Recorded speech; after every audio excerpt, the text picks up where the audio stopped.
राजधानी रायपुर में कानून, राजस्व और रजिस्ट्री तंत्र को बेईमानी बताते हुए भूमाफियाओं ने ऐसा खेल खेला है जिसे सुनकर आपके होश उड़ जाएंगे। यहाँ करोड़ों की बेशकीमती जमीन पर फर्जी दस्तावेज, मृत लोगों के नाम की पावर ऑफ अटॉर्नी और नकली पहचान पत्रों से जमीन की रजिस्ट्री कर दी गई। पुलिस, रजिस्ट्री ऑफिस और राजस्व महकमा इस खुलासे के बाद कटघरे में हैं, लेकिन सब चुप हैं। सवाल पूछे जाने पर या तो पल्ला झाड़ लिया जाता है या जुबान सिल जाती है।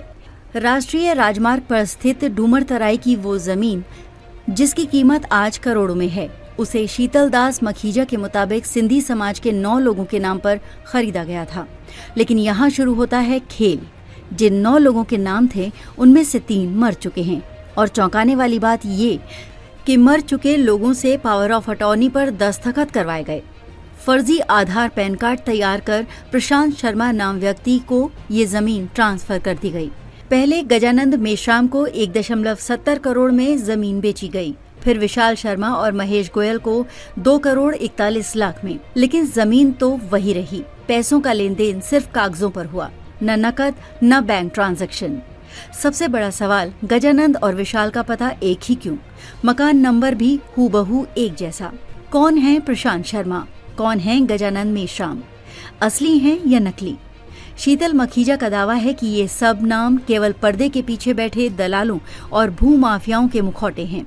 ये लोग ठेले, रिक्शा और पंचर दुकान चलाने वालों को पैसे का लालच देकर सामने लाते हैं और फिर करोड़ों की जमीन उनके नाम कर देते हैं। राजधानी की जमीन की पावर ऑफ अटॉर्नी पाटन जिला दुर्ग से क्यों बनी? क्या ये किसी बड़े घोटाले का हिस्सा है? पुलिस थाना माना कहता है मखीजा को बयान के लिए बुलाया गया।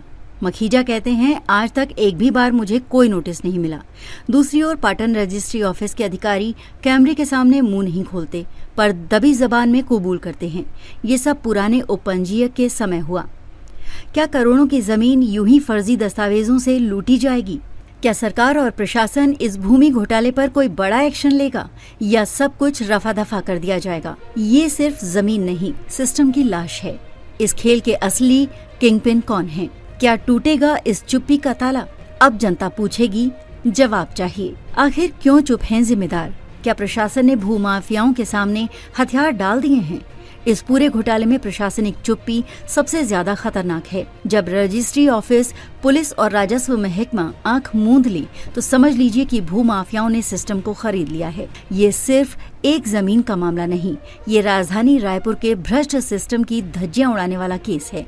अब सवाल उठता है, क्या मौत के बाद भी किसी के दस्तखत हो सकते हैं?